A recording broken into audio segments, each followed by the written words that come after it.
Good morning students. Now we continue our chapter 12 प्रकाश की प्रकृति वेव नेचर। हमने हमारे प्रीवियस वीडियो में तरंगाग्र के बारे में पढ़ा था और हम लोगों ने तरंगाग्र को ऐसे डिफाइन किया था कि समान कला में स्थित बिंदुओं का बिंदुपथ तरंगाग्र कहलाता है। यानी जो तरंगें चल रही हैं अगर वो समान कला में हैं और समान कला में चलने वाली तरंगों के बिंदुओं को अगर परस्पर मिला दिया जाए तो उन बिंदुओं का जो बिंदुपथ है वही बिंदुपथ क्या कहलाता है? तरंगाग्र कहलाता है। आज की क्लास में हम टाइप्स ऑफ वेव फ्रंट यानी तरंगाग्र के प्रकारों के बारे में पढ़ेंगे कि तरंगाग्र कितने प्रकार के होते हैं। तो बेसिकली हम तरंगाग्रों को 3 टाइप्स में डिवाइड करते हैं। 3 टाइप्स कौन कौन से होते हैं देखिएगा। पहली टाइप होती है आपकी गोलीय तरंगाग्र, दूसरी टाइप होती है आपकी बेलनाकार तरंगाग्र और तीसरी टाइप होती है आपकी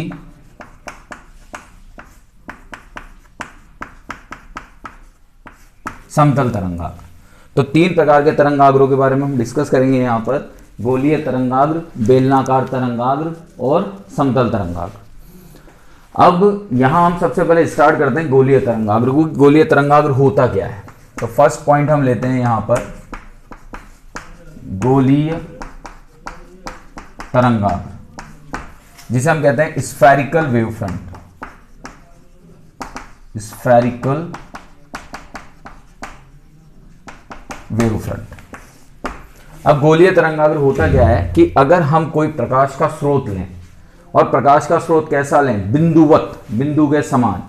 तो जैसा हमने कोई प्रकाश का स्रोत लिया और वो प्रकाश का स्रोत हमने लिया एक बिंदु के समान। तो बिंदु के समान जब आपने प्रकाश का स्रोत लिया तो ये कैसा मिला आपको? गोलाकार। बिंदु गोलाकार होता है। अब इस प्रकाश स्रोत से जो निकलने वाली प्रकाश की किरणें हैं ये सभी संभव दिशाओं में गमन करेंगी। तो ये प्रकाश की किरणें इधर भी गई, ये इधर भी गई, ये इधर भी गई, इधर भी गई, इधर भी गई और इधर भी गई।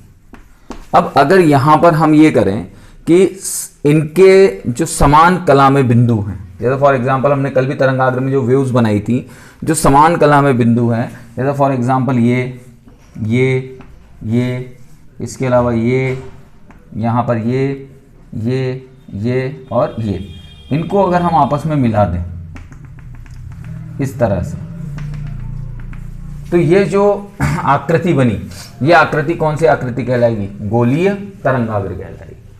यानी अगर प्रकाश स्रोत बिंदुवत है, प्रकाश का बिंदुवत स्रोत है, तो उस बिंदुवत स्रोत से जो तरंगाग्र बनेगी वो आप गोलीय तरंगाग्र कहलाएगी।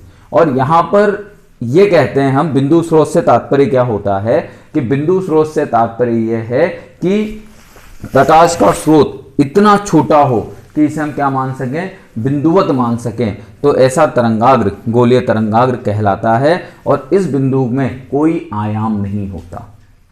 इस बिंदु की अगर हम बात करते हैं तो ये आयाम रहित होता है। ठीक है। अब जैसे एक बहुत अच्छा सा एग्जांपल लेते हैं कि अगर पानी के अंदर हम कंकड़ डालते हैं तो आप इमेजिन कीजिए कि जिस जगह पर कंकड़ डलता है वहां पर तो एक छोटा सा बिंदु बनेगा, वहां तो हलचल होगी हल्की सी, लेकिन फिर उस कंकड़ के चारों ओर कैसी रेखाएं बनेंगी? गोलीय। कैसी तरंगाग्र बनेंगी? गोलीय। पहले छोटा, ठीक है, फिर थोड़ा बड़ा, फिर और बड़ा, फिर और बड़ा। तो इस तरह से ये तरंगाग्र जो बनेंगी समान कला के बिंदुओं को मिलाने पर प्राप्त होंगी। तो ऐसे तरंगाग्रों को हम कौन सा तरंगाग्र कहते हैं? गोलीय तरंगाग्र। तो गोलीय तरंगाग्र किससे बनाया जाता है? गोलीय तरंगाग्र बनाया जाता है यहां पर बिंदुवत स्रोत से। ठीक है। चलिए अब दूसरे तरंगाग्र पर हम आते हैं। सेकंड है आपका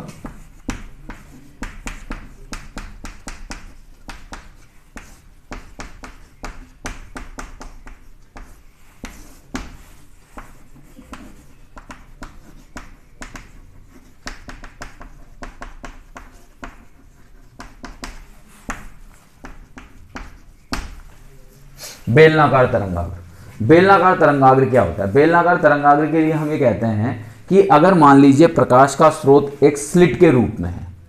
स्लिट का मतलब क्या होता है? झिरी। कि अगर प्रकाश का स्रोत एक स्लिट के रूप में है, कुछ इस तरह से,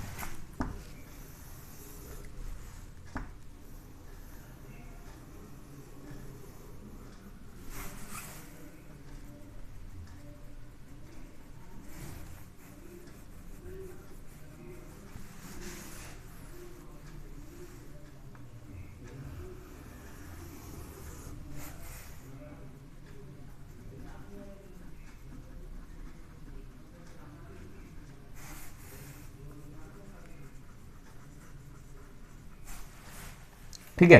तो प्रकाश का स्रोत हमने किसके रूप में लिया है, एक स्लिट के रूप में लिया है या एक झिर्री के रूप में लिया है। तो इससे जो तरंगाग्र प्राप्त होंगे, ये तरंगाग्र कैसे प्राप्त होंगे, बेलनाकार तरंगाग्र प्राप्त होंगे। ठीक है, यानी अगर हम इस तरह से बनने वाले तरंगाग्रों को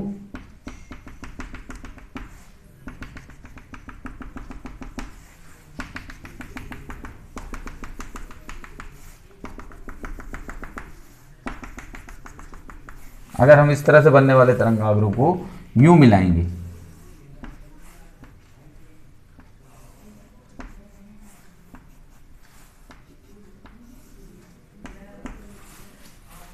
इसी तरह से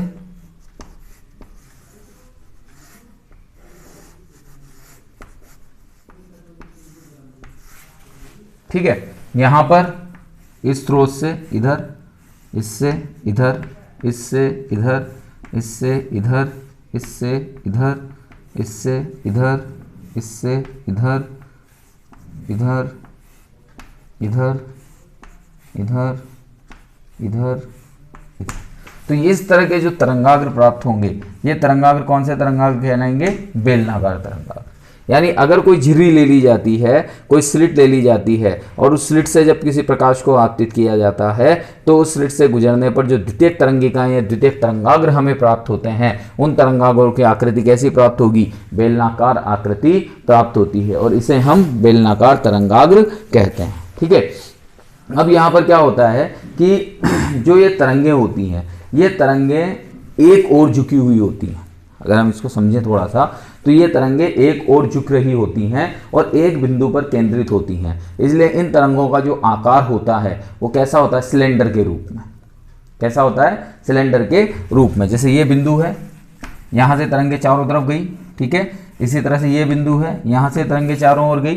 तो अब क्या होगा कि जब ये तरंगे चारों तरफ जाती हैं तो उस कंडीशन में, जैसे मध्य वाला भाग है, तो हर बिंदु इस तरफ, इस तरफ, इस तरफ, इस तरफ, इस तरफ, तो ये क्या विस्थापन जो हो रहा है तरंगों का, या तरंगों का विचरण जो हो रहा है, वो एक समान पथ के रूप में हो रहा है, समान रूप से विचरण हो रहा है। और जब समान रूप से विचरण को हम किसी एक आकृति में बनाते हैं, ढालते हैं, तो ये आकृति किसकी तरह प्राप्त होती है हमें, एक बेलन की तरह, एक सिलेंडर की तरह। और इन तरंगाग्रों को हम कौन से तरंगाग्र कहते हैं, बेलनाकार तरंगाग्र। ठीक है, जैसे एक एग्जाम्पल लेते हैं हम इसको, कि जब कोई प्रकाश की किरण लेंस से बाहर की ओर निकलती है तो वो एक बिंदु पर केंद्रित होती है। जैसे हमने एक लेंस ले लिया, सपोज दैट, इस तरह से समझिएगा ध्यान से, ये प्रकाश की किरण है, ये प्रकाश की किरण है। तो यहां से निकलने के बाद में ये क्या होती है, एक बिंदु पर आपतित होती है। तो अब अगर यहां पर हम इस प्रकाश की जो ये इमेज, इसमें से जो प्रकाश निकला है, वो प्रकाश कैसे चल रहा है, कुछ इस तरह से झुक जाता है एक तरफ, देखिए झुकता जा रहा है। और जब हम इस आकृति को मिलाते हैं तो ये आकृति हमें कैसी प्राप्त होती है, सिलेंडर की तरह। किस तरह प्राप्त होती है, ये सिलेंडर की तरह। तो ऐसी तरंगाग्रों को हम कौन सी तरंगाग्र कहते हैं, ऐसी तरंगाग्रों को हम बेलनाकार तरंगाग्र कहते हैं।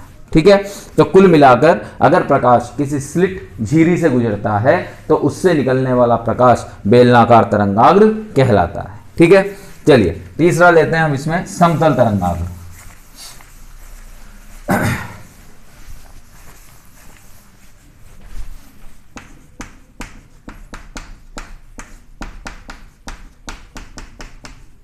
समतल तरंगाग्र,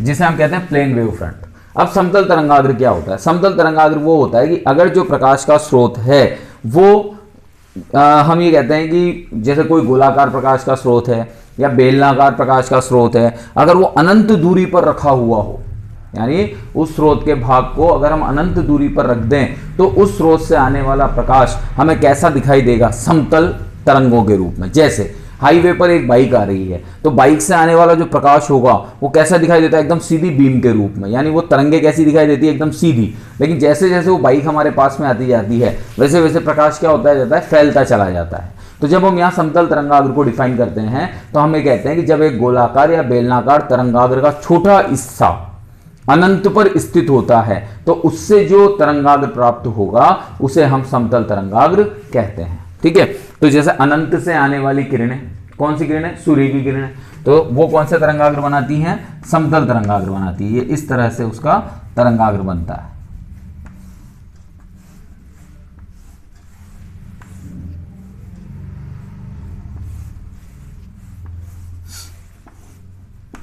तो अनंत यानी सूर्य से आने वाली किरणें जो तरंगाग्र बनाएंगी वो तरंगाग्र कौन सा तरंगाग्र कहलाता है? समतल तरंगाग्र कहलाता है। ठीक है, तो यहां पर यही कहते हैं हम समतल तरंगाग्र के अंदर कि अगर जो स्रोत है वो अनंत दूरी पर रखा हुआ हो तो इससे प्राप्त होने वाला तरंगाग्र समतल तरंगाग्र कहलाता है। तो इस प्रकार हम इन 3 तरंगाग्रों को समझते हैं। इनको पढ़िएगा, इनके टाइप्स को पढ़िएगा और समझिएगा। ठीक है, थैंक यू।